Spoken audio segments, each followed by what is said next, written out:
Eu quero falar nessa manhã sobre os dois caminhos que nós temos. Os dois caminhos que a Bíblia diz. O caminho da salvação e o caminho da perdição. Porque às vezes nós não entendemos adequadamente por que é que temos que ser salvos. Porque precisamos aceitar a Cristo como nosso único Senhor e Salvador. Porque isso é necessário. Nós não entendemos a antiga natureza e a nova natureza. E nós precisamos entender isso com muita clareza. Por quê? Para que você possa investir cada vez mais em você, no seu tempo com teu Pai Celestial. Porque nós precisamos anunciar a salvação por meio da nossa vida, do nosso comportamento, das nossas escolhas. As pessoas estão morrendo sem salvação, porque nunca ouviram falar, porque não há quem pregue. E nós precisamos saber como pregar a salvação. Se necessário for, fale. Mas a nossa vida é uma carta lida.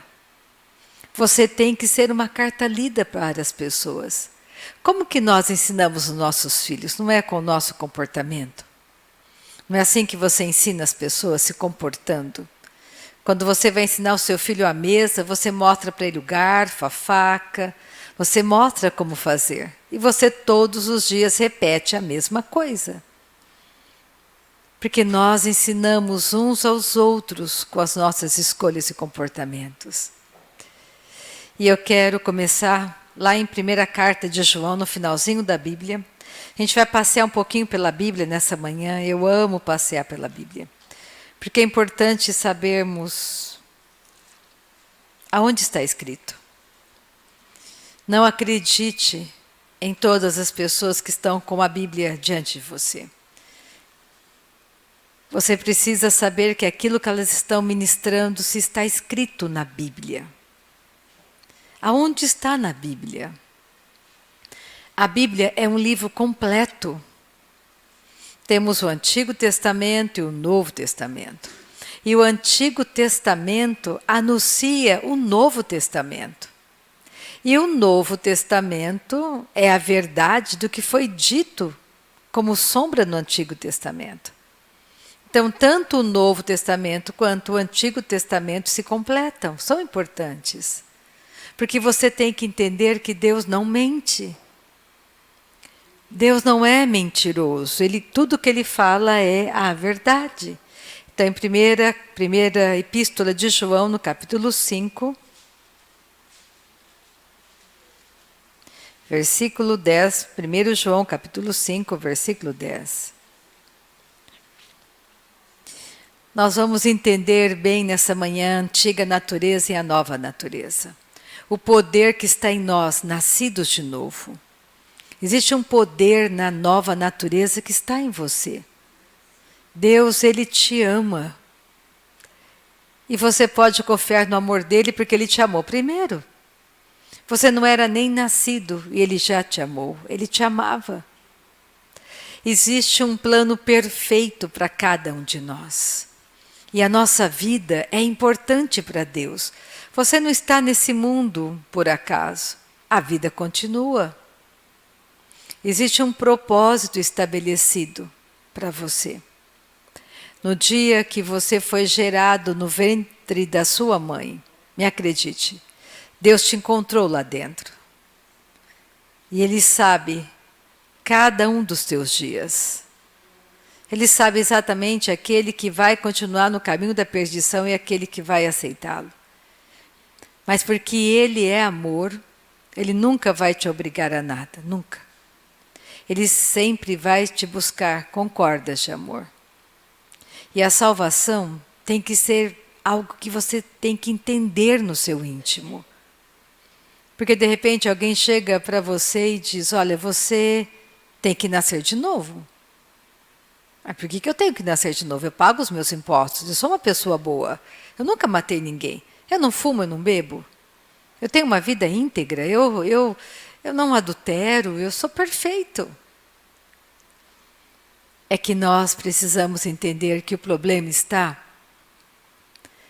na natureza que recebemos de Adão.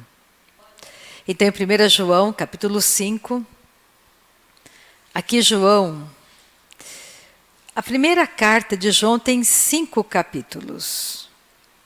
Então, João, o apóstolo do amor, em 5 capítulos, ele trouxe revelações maravilhosas e poderosas para nós. Toda a jornada, toda a caminhada de João está resumida em 5 capítulos, que podem mudar a sua vida, que muda a vida de um homem. Então vamos ler. 1 João, capítulo 5, versículo 10. Vou ler um trecho só. Aquele que crê no Filho de Deus tem em si o testemunho. Aquele que não dá crédito a Deus o faz mentiroso, porque não crê no testemunho que Deus dá acerca do seu Filho.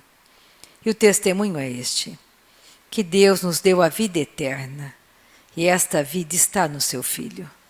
Aquele que tem o Filho tem a vida. Aquele que não tem o Filho de Deus não tem a vida.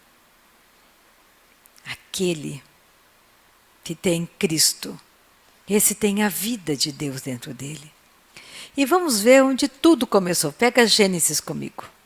Vamos no primeiro livro da Bíblia. Então nós sabemos que Deus criou todas as coisas. Criou o jardim do Éden e criou o homem, colocou o homem no jardim do Éden. Se você crê em Deus, você precisa crer na Bíblia. Não dá para dizer eu creio em Deus, mas eu não creio na Bíblia. Você precisa crer que esta palavra que você está segurando nessa manhã é a palavra de Deus para você. Se você olhar com muito critério sobre todas as religiões do mundo, todas as filosofias do mundo, elas sempre vão falar da eternidade. E Satanás, ele foi muito esperto. Quando ele viu lá no jardim do Éden, que Deus disse que haveria só um caminho de volta para casa. Satanás criou vários caminhos tentando te enganar em relação à eternidade.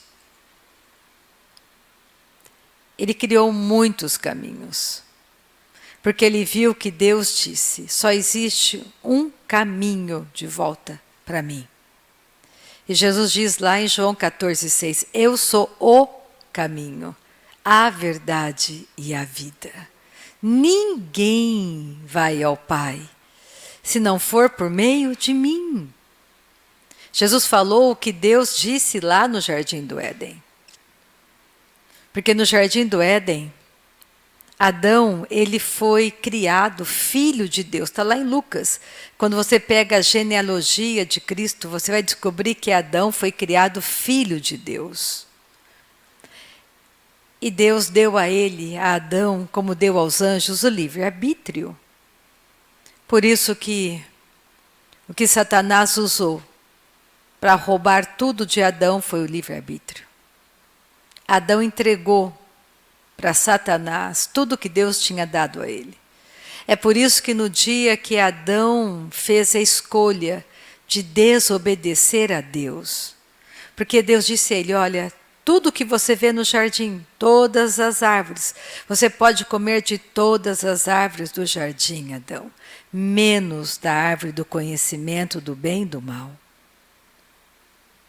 Porque no dia que você comer desse fruto, dessa árvore, você vai morrer. E Adão, na hora de optar em confiar em Deus, ele confiou nos sentidos naturais dele. Porque Eva comeu do fruto. E Adão estava do lado dela. E Deus disse, olha, um dia que você comer, você vai morrer.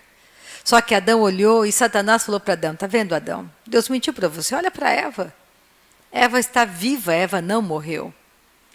Só que Deus falava da morte, não só da morte física, porque fisicamente eles morreram, não era para eles morrerem. Nós estaríamos vivendo para sempre. Por isso que a morte é algo que a gente não entende, que a gente não gosta. Ela é uma intrusa, que ela entra na nossa vida e arrebata as pessoas que amamos. a morte é algo difícil de você lidar quando você não entende que Jesus venceu a morte por você. É por isso que, eu não sei você, mas comigo é assim. Eu quero garantir que todas as pessoas que eu amo estejam comigo na eternidade. Eu quero garantir que quando eu atravessar os tabernáculos eternos, quando o meu tempo acabar aqui na terra, eu possa encontrar todos os meus que foram antes de mim. E eu quero saber que quando eu chegar lá, aqueles que eu deixei aqui, eles vão continuar firmes e vão me encontrar do outro lado.